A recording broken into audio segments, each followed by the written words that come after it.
광주 경선에 대해서 이제 평이 여러 가지가 있는데요. 박지원 전 원장님의 말씀에 의하면은 그것도 저절로 된 건 아니다. 김대중 대통령의 어떤 드러나지 않은 밀지가 있어서 광주에서 노무현 바람이 확실하게 분 거다. 김대중 대통령께서도 여러 후보가 있었지 않습니까? 그때 이인재도 있고 정동영도 있지만 광주 경선을 계기로 해서 김대중 대통령이 노무현 쪽이 낫지 않겠냐라고 하는 보이지 않는 어떤 그 의사 표시가 있었기에 그러한 그 광주 경선에서의 노무현 바람이 가능했던 거다. 이건 바로 이 다음에 이제 그 김대중 대통령의 남북 정상회담 과정에서 그 이제 대북 송금 사건의 특검 문제하고도 연결이 되는데 김대중 대통령님 입장에서는 내가 그래도 정권 연장을 위해서 내 후계로 법적 테두리 안에서 내가 할 수 있는 역할을 해서 만들어낸 정권이다라는 김대중을 잇는 노무현 정권이다라고 하는 애착과 의지가 처음부터 있었다라고 하는 점을 말씀드리는 거죠. 제가 들은 이야기죠. 네, 들은 이야기.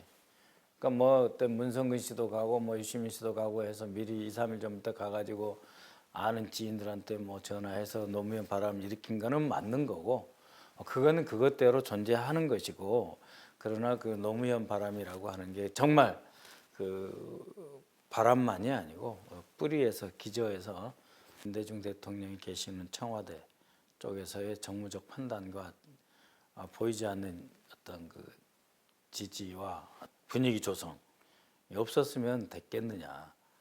그렇지 않았다라고 하는 분들을 계시죠. 네.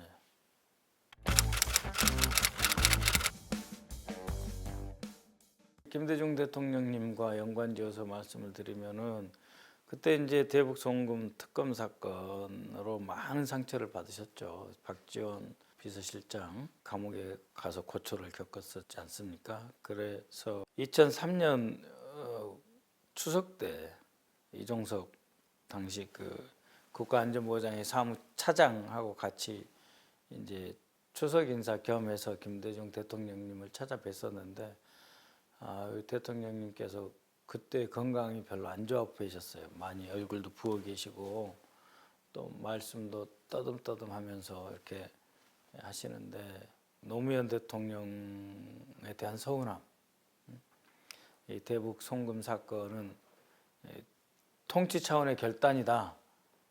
왜냐하면 그 돈을 김대중 대통령이 주신 게 아니거든요. 그거는 그 사업권을 정주영 회장이 받아왔는데 그 송금의 편의를 봐줬다라고 하는 것에 불과한 거예요. 근데 그것은 이제 통치 행위로 이 부분에 대해서는 수사하지 마라 하고 했으면 끝나는 거예요. 그렇지 않습니까? 근데 그것을 노무현 대통령과 노무현 청와대에서 그렇게 하지 않고 오히려 특검이라고 하는 더 어떻게 보면은 일반 검찰보다 특검이 더 강력하잖아요. 그러한 칼을 들이대고 해서 그 당시 국정원 그 대북 담당 쪽 라인 다 조사 수사받게 하고 그때부터 박지원 비서실장도 얼마나 많은 고통을 겪었습니까? 그것을 지켜보는 김대중 대통령님 마음이 어떠셨겠어요? 추석이라고 인사원 저희를 맞이하시고 싶었었겠어요? 안 하고 싶었을 겁니다. 마음이 불편하셨겠죠. 그럼에도 불구하고 저희를 맞이해서 앞으로 남북관계 어떻게 가야 되나 이런 말씀을 많이 해주셨는데 그러나 박지원 실장이나 아니면 김동원 장관님에 대한 어떤 그 노무현 정부가 잘못했다라고 하는 부분은 차마 말씀을 안 하시더라고요. 그러니까 막 거인의 풍모로서 왜 하실 말씀 없으시겠어요? 얼마나 분노스럽겠습니까? 그렇지만 그런 말씀은 오히려 안 하시고 그래도 어려운 속에서 계속해온 6.15 남북 정상회담 이후의 성과가 다시 살아나야 된다. 그때 이제 제2의 북핵 위기가 있었던 시기였거든요. 그러면서 그런 가르침을 주시더라고요, 여전히. 그때 대통령님의 어떤 그 건강이나 음성이나 이런 거 보면서 정말 많이 죄스러웠습니다. 크게 통칭으로 털고 나갔었으면 얼마나 좋았을까 하는 생각이 많이 들었죠. 대통령께 내 생각을 이렇게 전달해라, 특검 부분에 대해서 이런 말씀을 아마 이종석 차장님한테 별도로 하셨는지는 정확히 모르지만 안 하셨던 것으로 제가 알고 있기 때문에 얼마나 분노를 사귀고 계시는데 힘드실까. 그러니까 몸이 상하신 거잖아요. 정말 그때는 이렇게 인사 절 올리고 이렇게 앉아서 말씀하시는데 이렇게 쉰 목소리로 이렇게 더듬더듬 말씀하시는데 정확하게 저희한테 이래야 된다 저래야 된다 말씀하시지만 그 속상한 그 분노로 생기신 그 스트레스 이런 걸 느낄 수 있었고 죄송스러웠죠. 지금이라도 정말 우리 민주정부의 역사 중에 돌이켜야 될 부분이 있다 그러면은 하나는 그 대북 송금 사건을 특검으로 처리한 노무현 대통령의 잘못, 그리고 문재인의 윤석열 중앙지검장의 검찰총장이며 그 두 가지 둘 다 검찰하고 연관이 되네요. 그것은 정말 없었어야 할 일입니다.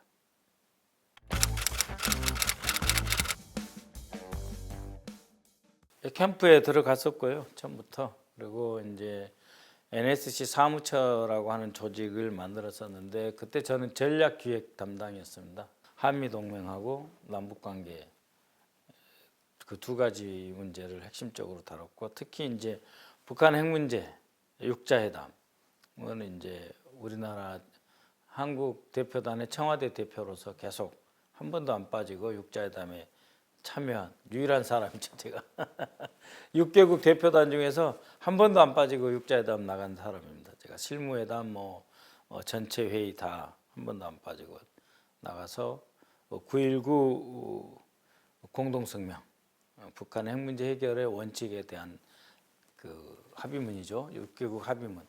그리고 2.13 합의, 그래서 북한의 핵 활동의 중단, 그 다음에 13 합의라고 해서 북한의 핵시설을 불능화시키는 것. 그러니까 핵시설을 불능화시킨다는 건 영변 핵에서 원자로를 활동을 중단시키는 것뿐만 아니라 그 원자로 부품들 있지 않습니까? 이런 것들 다 분해해 가지고 떼어서 다른 공간에 저장하게 하고 그것을 이제 사찰단이 가서 감시하는 것까지 이제 합의문을 이끌어냈었죠. 그리고 주한미군의 재조정 해서 이제 평택기지 문제나 다른 전국에 있었던 약 50여 개의 크고 작은 그 기지를 다 통폐합해 가지고 서너 개의 큰 기지로 축소하면서 이제 주한미군 기지를 다 반환받은 그런 일이라든지, 또 남북 관계에서는 이제 늘 그 전략적인 어떤 포석이나 행보에 대해서 제가 관여를 했습니다. 6.15 5주년인 2005년 6월 달에는 정동영 특사와 함께 북한을 방문했었고, 2007년 남북 정상회담은 외교부 출신들이 이제 안보실에서 반대도 많고 그래서 외교부의 시선을 따돌리면서 2007년 남북 정상회담을 준비했던 그 기억이 가장 크게 남습니다.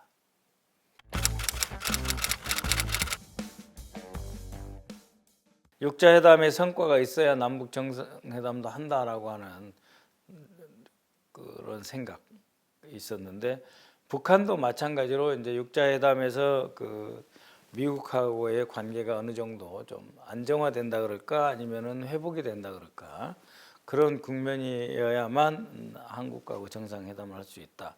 그러나 2005년 정동영 그 특사가 갔을 때 이미 원칙적으로 노무현 대통령하고 정상회담할 의향이 있다라고 하는 의사표시는 2005년부터 있었었죠. 그렇지만 실제로는 2007년부터 본격적으로 준비를 했는데 2007년 7월 27일경에 이제 북측에서 남북 정상회담에 대해서 본격적으로 논의하자 이런 회신이 왔었고, 2007년 8월 3일인가 그때 우리 특사단이 이제 날짜까지 확정해 왔는데 북한에서 이제 대규모 홍수가 생겨버림으로써 또 미뤄졌죠. 그래서 10월 초까지 미뤄졌는데 그러다 보니까 이미 저쪽 당의 그 후보 이명박 후보가 대세론으로 굳혀가는 상황이었었기 때문에 남북 정상회담에서 그 정상회담의 공동 성명은 뭐 아주 내용이 많았지만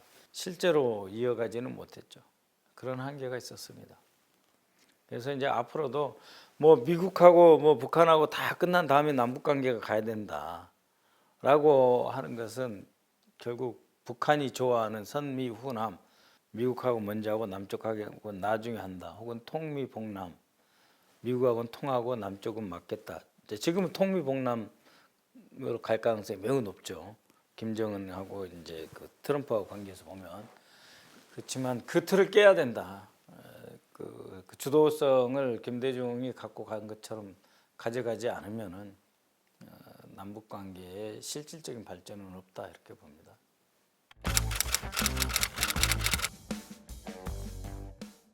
냉정하게 이야기를 하면 노무현 대통령님이 그 국내 민주화에 대해서는 어떤 그 비전과 소신이 있었지만 남북 관계 발전에서 어떤 그 김대중 대통령의 비전만큼 혹은 그 유사하게 나도 저것을 이어받아서 제대로 한번 해보겠다 하는 생각은 있었지만 철학적 깊이 단단한 어떤 그 자신의 어떤 그 역사적인 의무 이건 좀 약하시지 않았나. 그래서 그때도 통일보다는 평화를 이야기를 하셨거든요. 통일을 이야기하면 저절로 평화에 대한 이야기는 따라오게 돼 있는 건데 그게 아니고 통일은 뭐니까 이야기하지 말고 평화를 주로 이야기하자. 그러다 보면 통일이 오지 않겠나 이런 생각을 하신 것 같아요. 근데 그게 이제 김대중식 접근, 그러니까 통일이라고 하는 관점에서 평화를 보는 거하고 평화라고 하는 관점에서 통일을 보는 거는 좀 차이가 있다. 그러니까는 김대중 대통령처럼 내가 분단국의 대통령이니까 내가 통일을 해야 되겠고 그거는 다른 나라가 나한테 이래라 저래라 할 일이 아니다. 통일은 대한민국 대통령으로서 헌법상에 지어진 책무이고 외부의 그 누구도 이래라 저래라 말할 수 없는 대한민국만의 독자적인 의제, 어떤 역사적 과제다 라고 쭉 밀고 가면서 당연히 그러면 평화가 조성이 돼야 통일이 되잖아요. 그 원칙이 충분히 살아남지 나지 않았다. 그래서 그 철학적 깊이의 차이가 결국은 대북 송금 특검을 낳은 거 아니냐 그런 거죠. 아쉽습니다.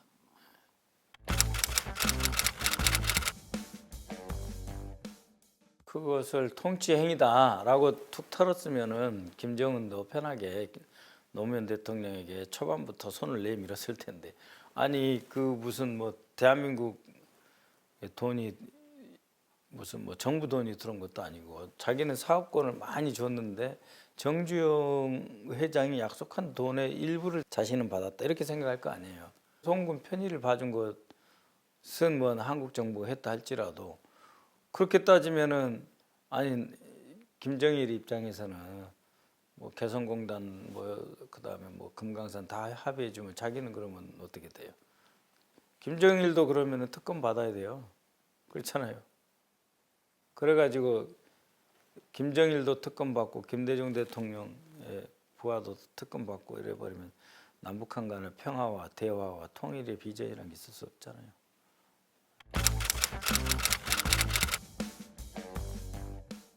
미국의 국가안전보장이 NSC에 이제 빅터 차, 마이클 그린 뭐 이런 친구들 더 좋아했어요.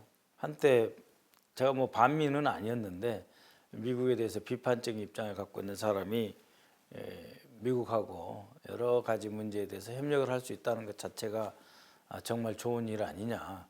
그래서 그 저보고 제가 워싱턴 가고 이러면은 부시 대통령 1대1로 좀 만나게 해서 대화할래? 뭐 그런 이야기도 하고 그랬어요. 왜냐면은 1985년 미 문화원 점거 사건 할 때 그때 미국 측하고 저하고 비밀 대화를 했었어요.